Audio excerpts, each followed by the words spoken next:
یہاں وہاں کی کامیابی تیرا مقدر ہوگی، ان کا ساتھ نہ چھوڑنا۔ اور پھر اس نے کہا کہ جب واپس جاؤ تو مجھے مل کے جانا۔ حضرت ابوبکر صدیق فرماتے ہیں میں اپنے کام کاج میں مشغول ہو گیا، جو تجارت کر رہا تھا وہ کرتا رہا، لیکن جب واپس آنے لگا تو مجھے وہ یاد تھا کہ اس سے ملنا ہے۔ خیر میں اس سے مل کر واپس آنے کے لیے جب اس کے پاس پہنچا اور ارادہ کیا کہ واپس جاؤں تو اس نے وہ مجھے کچھ باتیں بتائیں، اور ساتھ جب میں جانے لگا تو اس نے کہا انی احامل ابیاتا قلت فی ذلک النبی، ابو بکر میں نے اس نبی کی شان میں ایک نعت لکھی ہے، اس نبی کی شان میں کچھ اشعار، ابیاتن کچھ اشعار لکھے ہیں، اگر تم کہو تو میں تمہیں وہ اشعار سناؤں؟ حضرت ابو بکر نے کہا سناؤ۔ اس نے وہ اشعار سنائے، کچھ حضرت ابوبکر صدیق رضی اللہ تعالیٰ عنہ نے اس میں سے کچھ جو ہے وہ یاد بھی کر لیے، اور پھر یاد کرنے کے بعد جب آپ واپس آئے فرماتے ہیں میں ابھی مکے میں پہنچا، ابھی گھر نہیں گیا تھا، مکے میں پہنچا تو ابو جہل، عتبہ، شیبہ اور یہ جتنے بڑے بڑے کفار تھے سارے وہاں جمع تھے، اور عجیب شور مچا ہوا ہے، اور کہنے لگے ابو بکر ہم تمہارا انتظار کر رہے تھے، یہاں مکے میں بہت بڑا فتنہ ہو گیا، ایک عجیب بات ہو گئی ہے اور عجیب و غریب حالات ہو گئے، لیکن تم چونکہ ایک سردار ہو، معزز شخص ہو اور تم جانتے ہو سب کچھ، اس لیے ہم تمہارا انتظار کر رہے تھے۔ حضرت ابوبکر صدیق نے فرمایا کیا ہوا؟ کیا ہوا؟ کہنے لگے یتیم ابی طالب یزعم انہ نبی انت الکفایہ وانت النہایہ، ابو بکر وہ ابو طالب کا یتیم بھتیجا جو تیرا یار ہے، تیرا دوست ہے، اس نے یہ کہا ہے کہ وہ نبی ہے اور نبوت کا دعویٰ کر دیا، اور یہ بت جو ہے سب کو چھوڑنے کا وہ اعلان کر رہا ہے، اور وہ ایک ایسی عجیب بات کر رہا ہے جو آج تک ہم نے نہیں سنی، تو اس لیے اب تم ہی انتہا ہو اور تم نے ہی معاملہ طے کرنا ہے، بتاؤ کیا کرے، اگر تم نہ ہوتے، تمہارا انتظار نہ ہوتا، ہم نے پہلے ہی فیصلہ کر دینا تھا۔ یعنی انہوں نے یہ کہا کہ معاذ اللہ ہم نے قتل کر دینا تھا، شہید کر دینا تھا۔ آپ نے فرمایا، ابوبکر صدیق فرماتے ہیں میں نے انہیں کہا کہ تم جاؤ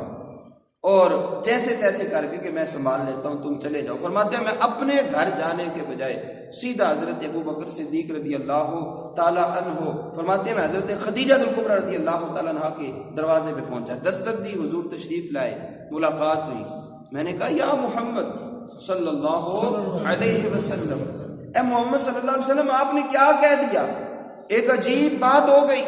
مکے میں فتنہ برپا ہے، لوگ کیا کچھ کہہ رہے ہیں، یہ کیا بات ہے، کیا ماجرا ہے؟ ابھی ابھی میں آیا ہوں تو مجھے بتایا گیا ہے۔ حضور نے فرمایا یا ابا بکر انی رسول اللہ الیک و الی الناس جمیعا، ابو بکر میں تیرا بھی رسول ہوں اور ساری کائنات کا رسول ہوں۔ اب حضرت ابو بکر صدیق نے عرض کیا رسول اللہ میں آپ کے ساتھ دن رات رہا ہوں، سفر میں، حضر میں اور مختلف جگہوں پہ آپ کے ساتھ رہا ہوں، مجھے کوئی دلیل کی ضرورت نہیں ہے، میں آپ کو مانتا ہوں، لیکن وہ جو مجمع لگا کے بیٹھے ہیں اور جو کفار وہاں بیٹھے ہیں جو آپ کے نبوت کا انکار کر رہے ہیں حضور، وہ اگر مجھ سے پوچھیں گے تو انہیں تو میں نے کوئی دلیل دینی ہے نا، انہیں تو میں نے دلیل دینی ہے، انہیں تو میں نے بتانا ہے، تو مجھے کوئی دلیل دے۔ فما دلیلک، حضور آپ کی نبوت پر کیا دلیل ہے؟ حضور علیہ السلام نے فرمایا الشیخ الذی لقیتہ، میری نبوت کی دلیل وہی بابا ہے جس سے تو مل کے آیا ہے،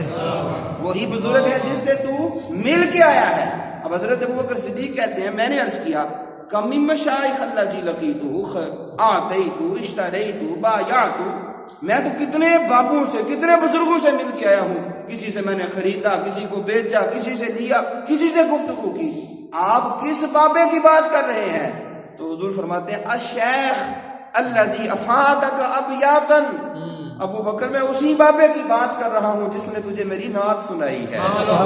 جس نے تجھے میری نعت، میں تو اس کی بات کر رہا ہوں۔ حضرت ابو بکر صدیق نے جب یہ جملہ سنا تو کہتے ہیں من خبرک یا حبیبی، اے میرے حبیب، اے میرے دوست، اے میرے یار، من خبرک، آپ کو کس نے بتایا کہ مجھے بابے نے نعت سنائی ہے؟ فرمایا مجھے اسی نے بتایا جس نے مجھے تیرا رسول بنایا ہے، مجھے اسی نے بتایا جس نے مجھے تیرا نبی بنایا ہے۔ حضرت ابوبکر صدیق نے حضور کا ہاتھ پکڑا اور ببانگے دوہر اعلان کیا اشہد ان لا الہ الا اللہ واشہد ان محمدا عبدہ ورسولہ۔ یہ حضرت ابوبکر صدیق رضی اللہ تعالیٰ عنہ ہیں کہ جن کی صداقت کا شہرہ رب نے پچھلی کتابوں میں بھی رکھا ہوا تھا، جن کی صداقت کا شہرہ پچھلی کتابوں کے اندر بھی موجود تھا۔ اور میں عرض کروں کہ یہ حضرت ابو بکر صدیق رضی اللہ تعالیٰ عنہ کو جو اتنا زیادہ مرتبہ اور اتنا مقام ملا ہے، اس کی اصل وجہ یہ ہے کہ جو حضور سے جتنی وفا کرتا ہے رب اس کو اتنا ہی مقام دیتا ہے۔ اب ابھی دیکھیں نا، یہ چلو وہ باتیں کتابوں میں آپ پڑھیں سنیں تو پھر بندہ سوچتا ہے، لیکن ابھی آپ نے اپنی آنکھوں سے دیکھا حضرت علامہ خادم حسین رضوی صاحب کا تاجدار ختم نبوت زندہ باد زندہ باد، تاجدار ختم نبوت زندہ باد زندہ باد، ہر صحابی نبی جنتی جنتی، ہر صحابی نبی جنتی جنتی، لبیک لبیک لبیک یا رسول اللہ، لبیک لبیک لبیک یا رسول اللہ، لبیک لبیک لبیک یا رسول اللہ، لبیک لبیک لبیک یا رسول اللہ۔ آپ اندازہ کیجئے کہ جو حضور سے جتنی وفا کرتا ہے رب اس کو مقام بھی پھر اسی طرح عطا فرماتا ہے۔ میرے کریم سے گر قطرہ کسی نے مانگا، دریا بہا دیے ہیں در بے بہا دیے ہیں۔ یہ در بے بہا کا مطلب یہ ہوتا ہے، در وہ جب سمندر سے اوپر سپی آتی ہے نا، سپی، اور بارش برسے اور کوئی قطرہ اس کے منہ میں آئے تو وہ سپی چلی جاتی ہے زیر زمین، زیر سمندر، اور پھر ایک عرصے تک جب وہ پڑی رہتی ہے اور پھر کوئی غوطہ خور اس سپی کو باہر نکالے اور اس کو کھولے اور صرف ایک موتی اس کے اندر ہو، وہ کائنات کا سب سے نایاب موتی ہوتا ہے، اس کو کہتے ہیں در۔ اس کو کیا کہتے ہیں؟ در۔ میرے امام اعلیٰ فرماتے ہیں میرے کریم سے گر قطرہ کسی نے مانگا،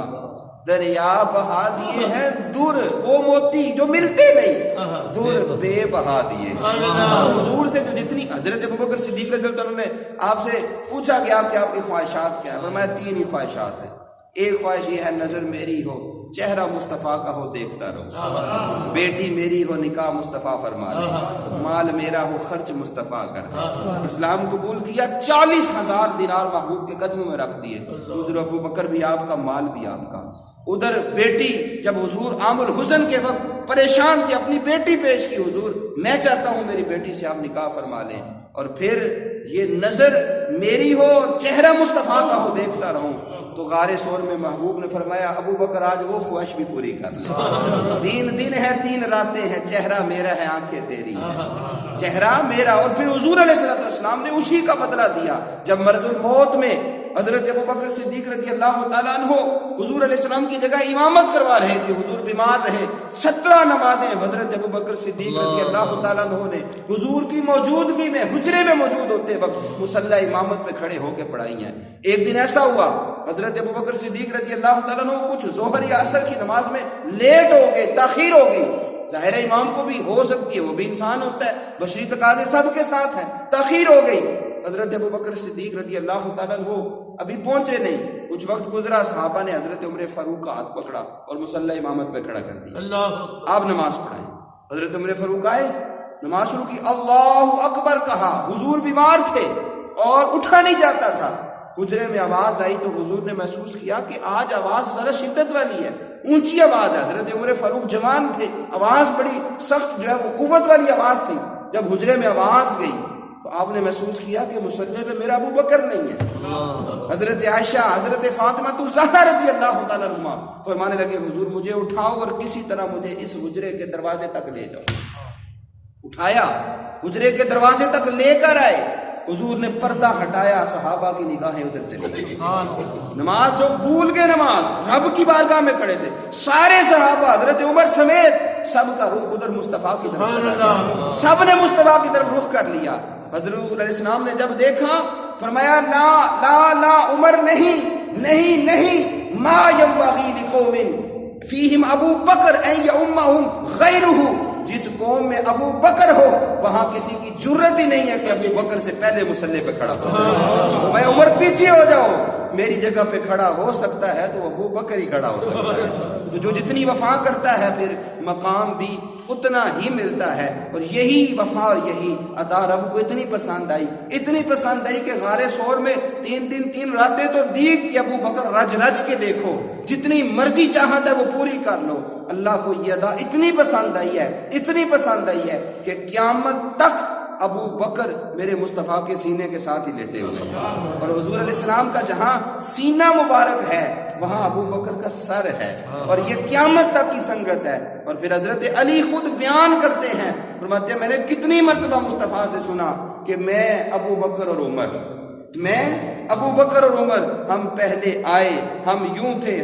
تھے، مزار میں بھی میں اور ابو بکر اور عمر ہوں گے، ہم مزار سے نکلیں گے تو ایک ہاتھ میں ابو بکر کا ہاتھ ہوگا، دوسرے ہاتھ میں عمر کا ہاتھ ہوگا، اور حضور نے خود فرمایا میدان محشر میں جب لوگ آئیں گے تو میں اس طرح حاضر ہوں گا اللہ کی بارگاہ میں کہ ایک ہاتھ میں ابو بکر کا ہاتھ ہوگا اور دوسرے ہاتھ میں عمر فاروق کا ہاتھ ہوگا۔ یہ جو جتنی وفا کرتا ہے رب پھر اتنا ہی مقام عطا فرماتا ہے۔ باقی حقیقت یہی ہے کہ حضور علیہ السلام کے کسی ایک غلام کی شان بھی بیان نہیں ہو سکتی، یہ تو غلاموں کے بھی امام ابو بکر کی بات ہے، یہ تو اس کی بات ہے کہ جس کی رضا کو رب مصطفیٰ کی رضا کے ساتھ ذکر کرتا ہے، جن کے تقوی کو رب مصطفیٰ کے تقوی کے ساتھ ذکر کرتا ہے، جن کی سنگت اور معیت کو رب تعالیٰ شان یسنین کہہ کے قرآن میں ذکر کرتا ہے، اس لیے ان کی شانیں ختم نہیں ہو سکتی۔ اللہ تعالیٰ جو ہم نے یہاں سیکھا سنا وہ ہمیں یاد رکھنے اور اس کی برکات عطا فرمائے، اور اس مسجد پہ اپنی خاص رحمت نازل فرمائے۔ وما علیہ الا البلاغ۔